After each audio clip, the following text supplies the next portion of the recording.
কিন্তু আজকের এই ময়মনসিংহের স্টেজ থেকে আমরা একটা কথা বলতে চাই, যারা মামুনুল হকের কণ্ঠ বন্ধ করতে চায়, যারা জুনায়েদ বাবুনগরের কণ্ঠ বন্ধ করতে চায়, ওরা মামুনুল হকের কণ্ঠ বন্ধ করতে চায় না, ওরা ইসলামের দুশমন, ইসলামের কণ্ঠ বন্ধ করতে চায়।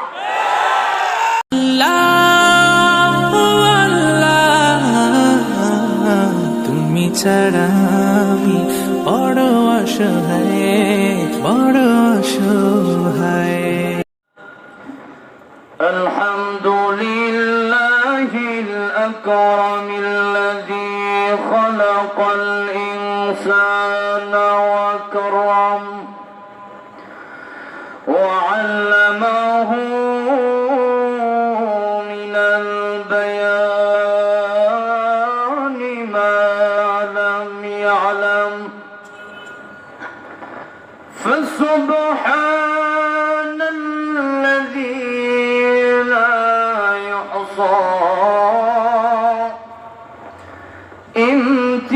امتنانه باللسان ولا بالقلم ونشهد أن لا إله إلا الله وحده لا شريك له ونشهد أن سيدنا ومولانا محمدا عبده ورسوله الذي أرسل إلى الناس كافة بشيرا ونذيرا وداعيا إلى الله بإذنه وسراجا منيرا. أما بعد فقد قال الله تعالى في كلامه المجيد وفي فرقانه الحميد: أعوذ بالله من الشيطان الرجيم. بسم الله الرحمن الرحيم. قتل الإنسان ما أكفره من أي شيء خلقه من نطفة خلقه فقدره. وقال تعالى في شان حبيبه: إن الله وملائكته يصلون على النبي يا أيها الذين آمنوا صلوا عليه وسلموا تسليما. সকলে দরুদ ইব্রাহিম পড়ি। اللهم صل على محمد وعلى آل محمد كما صليت على إبراهيم وعلى آل إبراهيم إنك حميد مجيد. اللهم بارك على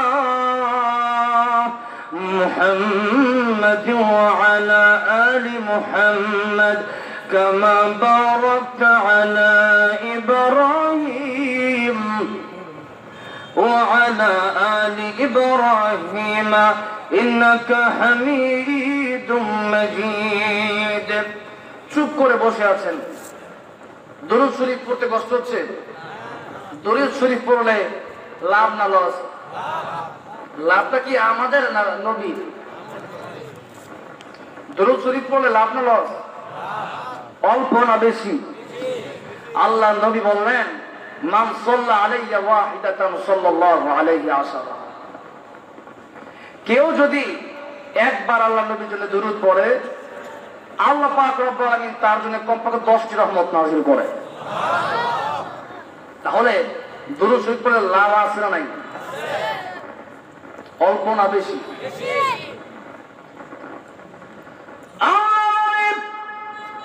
হযরত শাইখ শিবলি রাহমাতুল্লাহি আলাইহি কাবা শরীফের এক প্রান্তে তিনি আছেন।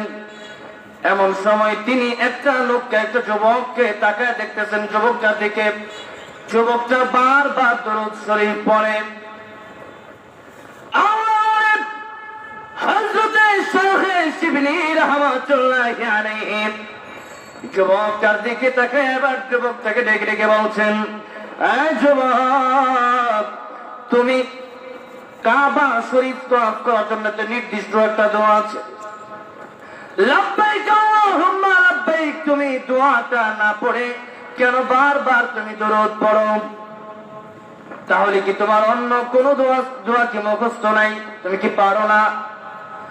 আমরা যুবকটা কেমন হুজুর, দোয়া তো বহুত দোয়া আমি পারি, অনেক দোয়ায় আমার মুখস্থ আছে, কিন্তু দরুদ শরীফের মধ্যে আমি এমন ফায়দা পেয়েছি যেই ফায়দা অন্য কোন জায়গা, অন্য কোন আমলে আমি পাই নাই। এমন সময় হযরত শাইখ শিবলি রাহমাতুল্লাহি আলাইহি ডেকে বললেন, যুবক রে, বলো না তুমি এতক্ষণ যে দরুদ শরীফ পড়তেছো, কি জন্য তুমি শুধু দরুদ শরীফ পড়তেছো?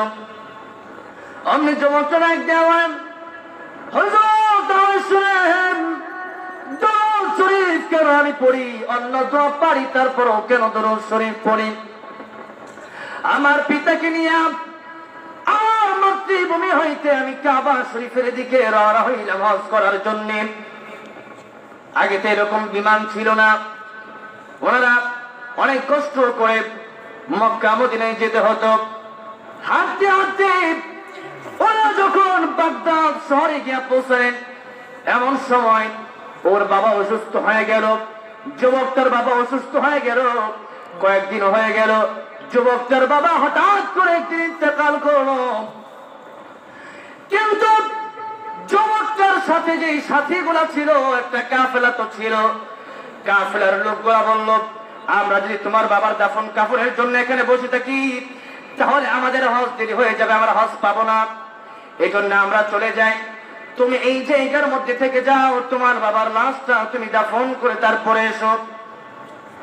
যুবকটা সবাই যুবকটাকে রেখে চলে গেল। এবার যুবকটা চিন্তা করলো, একা একা আমি আমার বাবার লাশটা কিভাবে দাফন কাফনের ব্যবস্থা করব? যুবকটা মহা চিন্তায় পড়ে গেল। শুধু তাই না, যুবকটা তার বাবার চেহারার দিকে একটা নজর একবার তাকায় নেন। তাকায় দেখলো তার বাবার চেহারা ছিল অত্যন্ত সুন্দর, কিন্তু যখন তার বাবা মারা গেল তখন তাকায় দেখে বাবার চেহারা আগের মতো চেহারা নাই, বাবার চেহারা শুয়োরের আকৃতি ধারণ করেছে। নাউজুবিল্লাহ কম জায়গা বুঝছে কই, জায়গা বুঝছে কইতে কইতে যখন ঠিক না, ইনশাআল্লাহ জায়গা ইনশাআল্লাহ বলবেন, সুবহানাল্লাহ জায়গা সুবহানাল্লাহ বলবেন। আর বলবেন হুজুর কি কইতাছে জোরে করতে কিনা। এক হুজুর ওই দিন আলোচনা করতেছে, কয়েকজন জাহান নামে যাবে, এক সুবহানাল্লাহ। এখন হ্যাঁ, এটা ওই দশা, ওই যে গরু কিনতে যাইতেছে বন্ধু, এখন বন্ধু কই যাও? গরু কিনতে যাই। তো ইনশাল্লাহ কও, ইনশাল্লাহ কয়ে কিনতাম, ঠিক আছে যাও।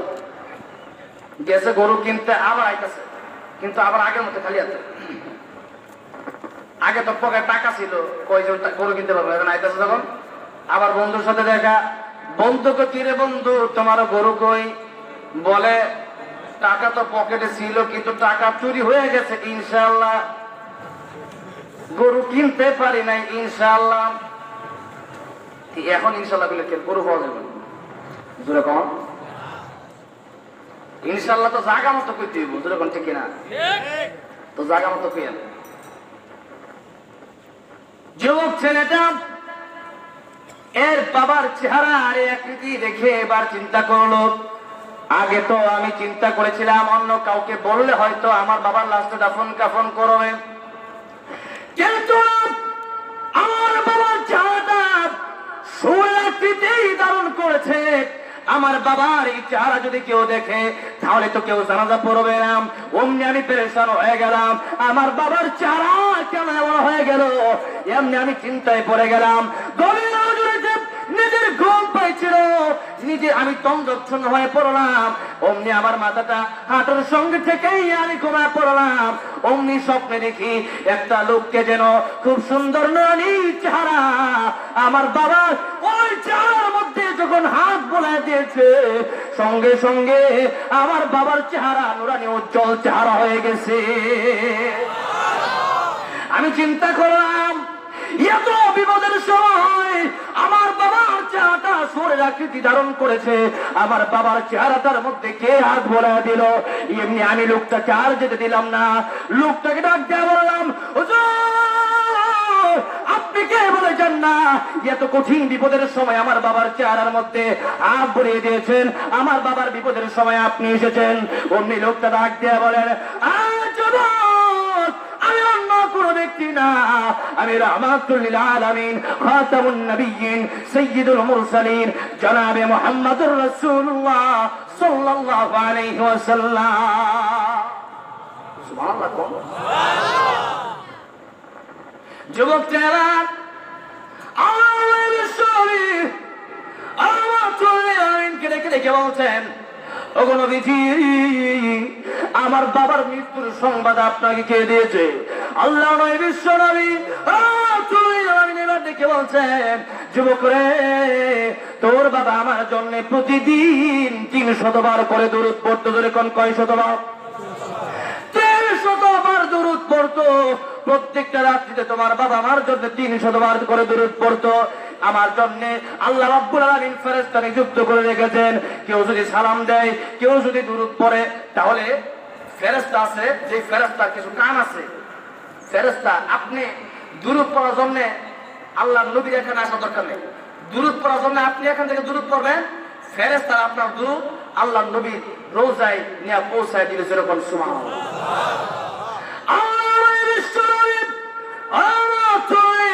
বলেন যুবক রে তোর বাবার দরুদ প্রতিদিন ফেরেশতা আমার কাছে পৌঁছে দিত কিন্তু আজকেও ফেরেশতা আমার কাছে দরুদ নিয়ে গেল অনেক মানুষের দরুদ নিয়ে হাজির হয়ে গেছে তোর ওই ফেরেশতাকে আমি জিজ্ঞাসা করলাম ফেরেশতা রে ওই যে লোকটা প্রতিদিন 300 বার করে আমার জন্য দরুদ পড়ে ওই লোকটাকে আজকে আমার জন্য দরুদ পড়ে নাই এমন সময় ফেরেশতা ডাক দেয়া বলেন এই লোকটা আজকে কিভাবে দরুদ পড়বে ওই লোকটা তো গত রাত্রে চিরতরে দুনিয়া থেকে বিদায় হয়ে চলে গেছে আজকে তোর বাবার এই মৃত্যুর সংবাদ শুনে তোর বাবার এই কোন অবস্থা শুনে আমার সেই ব্যক্তিটা আমি নবীর জন্য প্রতিদিন 300 বার করে দরুদ পড়ে ওই ব্যক্তির এমন অবস্থা হবে এটা আমি উম্মতের কান্ডারি নবী হইয়া কোনোদিন সহ্য করতে পারি না একটু জোরে কোন সুবহানাল্লাহ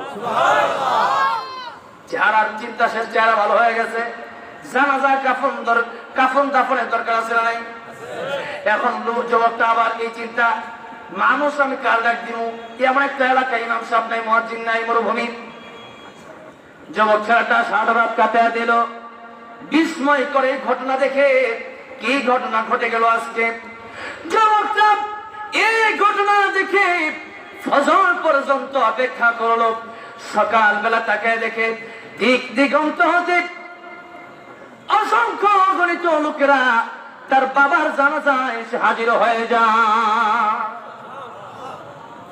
যুবকটা চিন্তা করলো এমন কোন অবস্থায় আমি আমার বাবার জানাজার জন্য এলান করলাম না আমি আমার বাবার জানাজার জন্য ঘোষণা করলাম না, অতএব আমার বাবার জানাজার খবর তারা কিভাবে পাইল, আমার বাবার মৃত্যুর সংবাদ তারা কিভাবে পেয়েছে? এমন সময় যুবকটা জিজ্ঞাসা করো, আমার বাবার জানাজা পড়ার জন্য তোমরা কিভাবে আসলে? আমার বাবার মৃত্যুর সংবাদ আমি আলান করি নাই, ঘোষণা করি নাই, আমার বাবার জানাজায় তোমরা কিভাবে আসলা? এমন সময় লোক একেবারে জমা করে, তোর বাবার জানাজায় আমরা তোমাদের খবর দেওয়ার দরকার নাই। আমরা যখন আজকে ভোর হলো তখন একটা গায়েবী আওয়াজ শুনতে পাইলাম, কে আছো রে? নিজের জীবনের তমাম গুনাহগুলি মাফ করাইতে চাও, ওই ব্যক্তির জানাজায় কে হাজির হয়ে যাও, আমার আল্লাহ তোমার জীবনের সব গুনাহগুলি মাফ করে দিবে। এই জন্য আমরা এসেছি। তাহলে দরুদ শরীফ পড়লে লাভ আছে না নাই? দুনিয়াতে না আখিরাতে? দুনিয়াতে পর্যন্ত লাভ আছে। যাক, অত লম্বা আলোচনা করার সময় নেই, হুজুর আসতেছেন, আমার ভাইরা আমরা ধৈর্য ধরে বসি। তাহলে একবার আরেকবার দরুদ শরীফ পড়ে নেই। আল্লাহুম্মা সাল্লি আলা মুহাম্মাদ ওয়া আলা আলি মুহাম্মাদ কামা সাল্লাইতা আলা ইব্রাহিম ওয়া আলা আলি ইব্রাহিম ইন্নাকা হামিদুম মাজিদ। আল্লাহুম্মা বারিক আলা محمد وعلى آل محمد كما باركت على إبراهيم وعلى آل إبراهيم إنك حميد مجيد بلغ العلا بكماله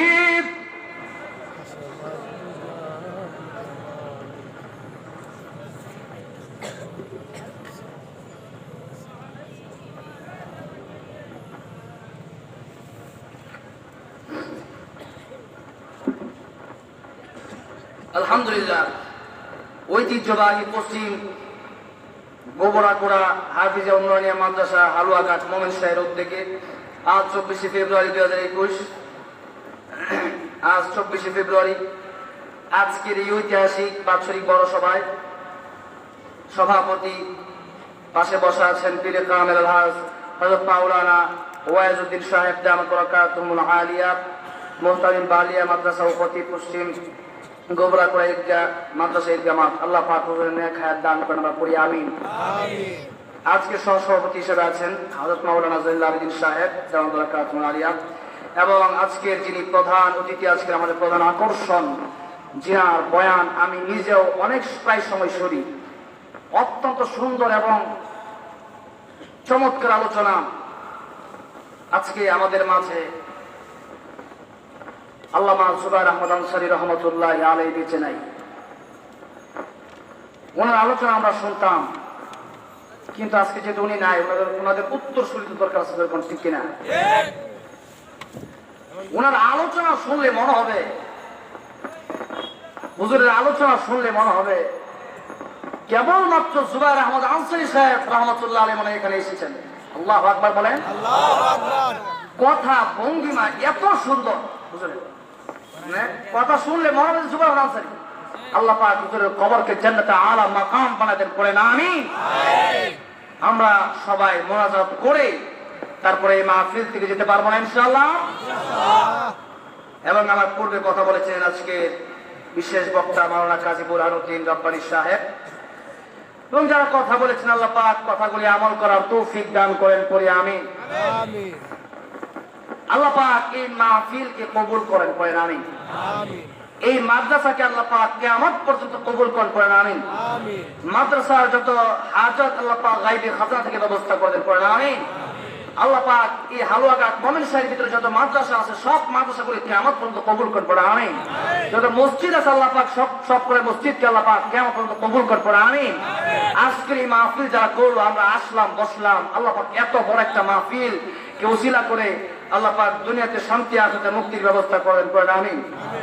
আল্লাহ পাক যেন আমাদেরকে এই মাহফিলকে ওসিলা করে কিয়ামতের ময়দানে আমাদের সকলকে আরশে আযীমের নিচে স্থান দেয়, পড়েন আমিন।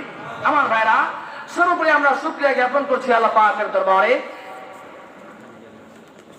আর একটু খালি জায়গাগুলো আপনারা একটু পূরণ করে বসেন, অনেক লোক আসতেছে, আমাদের এই লোক আলহামদুলিল্লাহ এখন গান থেকে বেশি লোক হয় ওয়াজ মাহফিলে, জোরে কোন ঠিক কিনা? এটা তো হবে, কারণ হচ্ছে ইসলামের পতাকা। যাই হোক ইনশাআল্লাহ আমি একটু কোরআন শরীফ তেলাওয়াত করব, এর মাঝখানে আপনারা একটু দ্রুত সামনে এসে যাবেন। রাজি আছেন তো ইনশাআল্লাহ?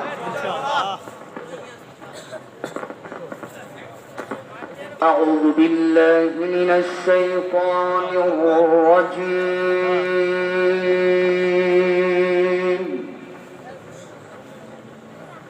بسم الله الرحمن الرحيم.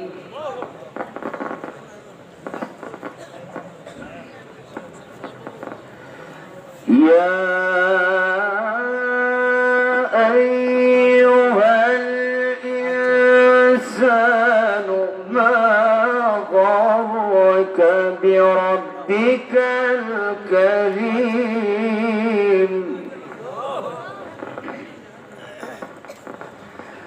الذي خلقك فسواك فعدلك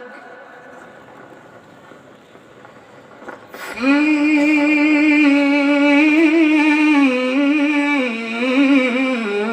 أي صورة ما شاء ركبك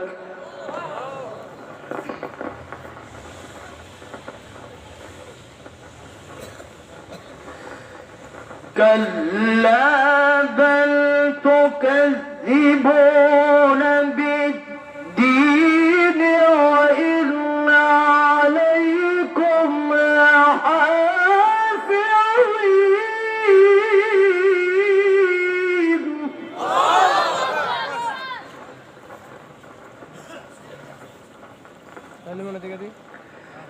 كراما كاتبين يعلمون ما تفعلون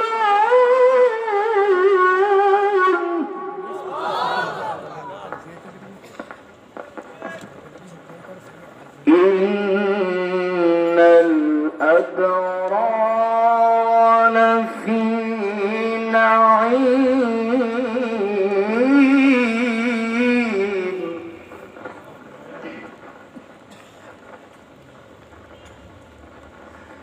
إن الأبرار لفي نعيم وإن الفجار لفي جحيم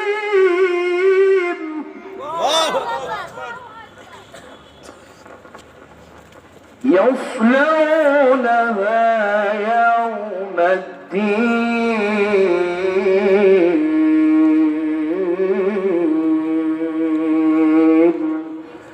صدق الله العظيم.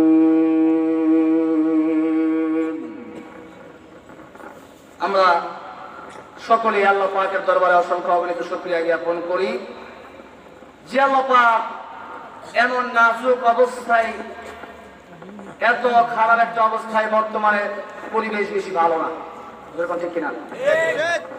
এখন একটা মাহফিল করা অত্যন্ত কষ্টকর, যেরকম ঠিক কিনা? কারণ কিছু মুনাফিক আছে, তারা কোরআনের আওয়াজকে সহ্য করতে পারে না। মুনাফিক হিন্দুর ঘর থেকে বের হয় না, মুনাফিক খ্রিস্টানের ঘর থেকে বের হয় না, মুনাফিক ইহুদির ঘর থেকে বের হওয়া লাগে না, কিছু মুনাফিক মুসলমানের ঘরেই বের হয়। কিছু মানুষ তারা চায় আজকে এই মাহফিল গুলা বন্ধ করতে, আসে না নাই? কিছু মানুষ তারা চায় শুধু সুর দিয়ে বয়ান করলেই তারা শুনতে পারে, কিন্তু হক কথা একটু বললে তাদের অন্তরে সহ্য হয় না, আসে না নাই? কিছু মানুষ তারা চায় মামুনুল হকের কণ্ঠ বন্ধ করতে, আসে না নাই? কিছু মানুষ তারা চায় জুনায়েদ বাবুনগরের কণ্ঠ বন্ধ করতে, আসে না নাই? কিন্তু আজকের এই ময়মনসিংহ স্টেজ থেকে আমরা একটা কথা বলতে চাই, যারা মামুনুল হকের কণ্ঠ বন্ধ করতে চায়, যারা জুনায়েদ বাবুনগরের কণ্ঠ বন্ধ করতে চায়, ওরা মামুনুল হকের কণ্ঠ বন্ধ করতে চায় না, যারা ইসলামের দুশমন ও ইসলামের কণ্ঠ বন্ধ করতে চায়,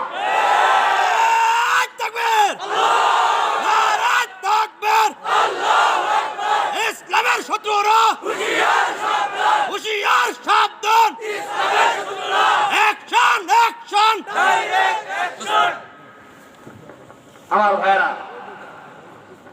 তাহলে আজকে তারা কেন সহ্য করতে পারে না?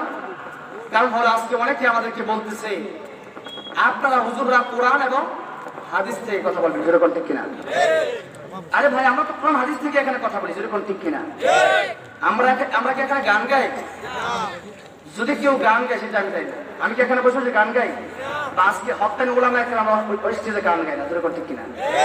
আমার ভাইরা, এটা হলো এমন একটা মঞ্চ, যে মঞ্চটা হলো কিসের মঞ্চ? আল্লাহ পাক একটা গ্রন্থ নাজিল করেছেন, সেই গ্রন্থটার নাম কি? আল কুরআন। বাল হুয়া কুরআনুম মাজিদ ফি লাওহিন মাহফুজ। এই কোরআন থেকে তো আমরা কথা বলি, যেরকম ঠিক কিনা? কোরআন থেকে কথা বললে কোরআনের মধ্যে তো আর চোরের পক্ষে থাকবে না, কোরআনের মধ্যে তো আর সুদখোরের পক্ষে থাকবে না, কোরআনের মধ্যে তো ঘুষখোরের পক্ষে থাকবে না। কোরআন যদি বলি তাহলে অবশ্যই আমাকে পড়তে হবে আস-সারিকু ওয়াস-সারিকাতু ফাকতাউ আইদিয়াহুমা, ঠিক কিনা? এখন আমি যদি চোরের বিরুদ্ধে বলি তাহলে তো চোরের বিরুদ্ধে লাগবে, যেরকম ঠিক কিনা? আমি যদি ঘুষখোরের বিরুদ্ধে কথা বলি তাহলে তো ঘুষখোরের বিরুদ্ধে লাগবে, যেরকম ঠিক কিনা? চোর শুধু রাতের বেলায় গিয়ে মানুষের বাড়ি থেকে চুরি করে, এটা নাম চোর নয়। কিছু চোর আছে দেখতে ভালো কিন্তু চোর, কিছু চোর আছে তেল চুরি করে, মানুষের ট্রাম থেকে তেল চাল চুরি করে, আছে না নাই? কিছু মানুষ আছে রাস্তা থেকে টাকা চুরি করে, আছে না নাই? যারা এরকম চুরি করে তারাও তো চোর, যেরকম ঠিক কিনা? এখন যদি এই জায়গার মধ্যে আমি পড়ি আস-সারিকু ওয়াস-সারিকাতু ফাকতাউ আইদিয়াহুমা, চোরের হাতটা কাইটা দেওয়া লাগবে, চোরনির হাতটা কাইটা দেওয়া লাগবে, তাহলে তো তাদের গায়ে লাগবেই, কি ভাই? এখন তোমার গায়ে লাগলো কি লাগলো না সেটা আমার দেখার বিষয় না। যতক্ষণ বঞ্চে আছি ততক্ষণ আল্লাহর কোরআনের কথা বলবো, তোমার কাছে আমি পারমিশন নিয়ে কথা বলতে পারবো না। আকাশটা কার? জমিনটা কার? আকাশটা যদি আল্লাহর হয়, জমিনটা যদি আল্লাহর হয়, গাছপালা তরুলতা বৃক্ষ সব যদি আল্লাহর হয়, তাহলে আমরা আল্লাহর কোরআন থেকে কথা বলবো। তুমিও তো আল্লাহর, তুমি যদি আল্লাহর গোলাম হও তাহলে আমরা কোরআন থেকে কথা বলবো, তুমি না করার কে? আমার ভাইরা, এই জন্যে যারা বক্তা আছি আমরা সব সময় হকের কথাই বলবো, যেরকম ঠিক কিনা? জীবন তো একটাই, জীবন কয়টা? আর জুড়ে বলেন জীবন কয়টা? এই জীবন তো একটাই, যে জীবন একটা, জীবন যেমন একবার, মৃত্যু তো একবার। মৃত্যুটা একবার অ্যাক্সিডেন্ট হয়েও মরতে পারি, মৃত্যুটা অসুস্থ হয়েও মরতে পারি, মৃত্যুটা সাধারণ ভাবে মরতে পারি, কিন্তু আমরা কুকুর বিড়ালের মতো মরতে চাই না, আমরা বাঘ সিংহের মতো মরতে চাই। আমার ভাইয়েরা, আজকে দেখা যায় শুধু আপনাদেরকে দোষ দিলে তো লাভ হবে না। কিছু হুজুর আছে তারা তাদের ওয়াজের জন্য তারা হক কথা বলে না, আছে না নাই? কিছু ইমাম সাহেব আছে তারা চাকরির জন্য হক কথা বলে না, আছে না নাই? আর ইমাম সাহেব হক কথা বলবে কেমনে? কিছু মসজিদের সভাপতি আছে, কিছু মাহফিলের সেক্রেটারি আছে, যা নাকি ইমাম শুধু হক কথা বলে তাহলে ইমামের চাকরি আর রাখে না। ইমাম সাহেব গেছে সুদের বিরুদ্ধে বলতেছে, এখন যখন শুরু করছে সুদের বিরুদ্ধে, এখন শুধু সেক্রেটারি সাহেব খালি কিরে আমি ওয়াজ করি এনো ও এনো কাছে গেলি গলা কি? এখন ইমাম সাহেব তো হক কথা বলবে, যেরকম ঠিক কিনা? এখন যখন সুদের বিরুদ্ধে কথা হয়েছে, জুমার নামাজ সোমবার হয়ে যেতেছে, এখন আবার ডাক দিছে, ইমাম সাহেব দেখেন জি কি হুজুর মাস শেষে বেতনটা কাটা দেয়, কাম নেই তো দেয়, আমার বিরুদ্ধে কথা? আরে আপনার বিরুদ্ধে বললাম মানে? আমি যে সুদ খাই যাও না?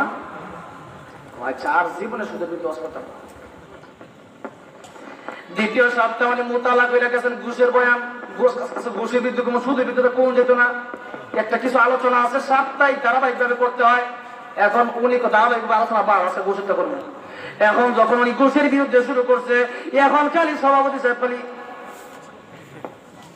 এখন কি রে এরকম লিগা, এখন বয়ান শেষ, এখন আবার যাইতেছে দাঁড়ান ইমাম সাহেব দিকে কি হয়েছে বেলা খাইয়া খাওয়াই প্রতিদিন দাওয়াত খাওয়াই এদিকে আর দিব, ঠিক আছে কি সমস্যা কি? সভাপতি সাহেব ঘুষ জানেন না? ও আচ্ছা, আর জীবনে ঘুষের বিরুদ্ধে কইতাম না, করছে বিপদ। তৃতীয় সপ্তাহে গেছে, এখন উনি আলোচনা করতেছে পর্দার আলোচনা করতে গিয়া উনি এখন বলছে দায়ুস কোনোদিন জান্নাতে যাবে না। এখন সবাই রেগে গেছে, এখন বলবেন দায়ুস খারাপ।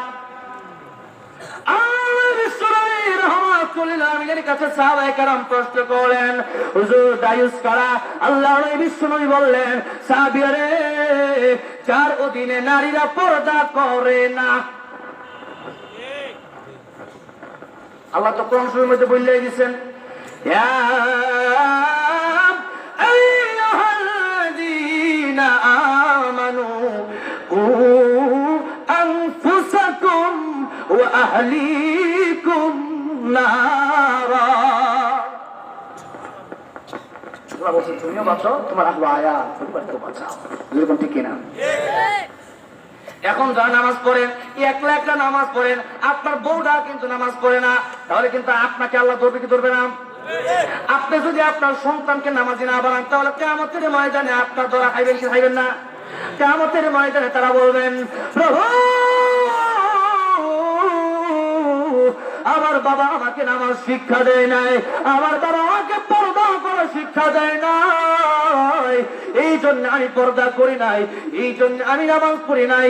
আমার বাবা থেকে নামাজ পড়ছে কিন্তু আমার নামাজ শেখায় নাই। আল্লাহ রাব্বুল আলামিনকে বলবেন, প্রভু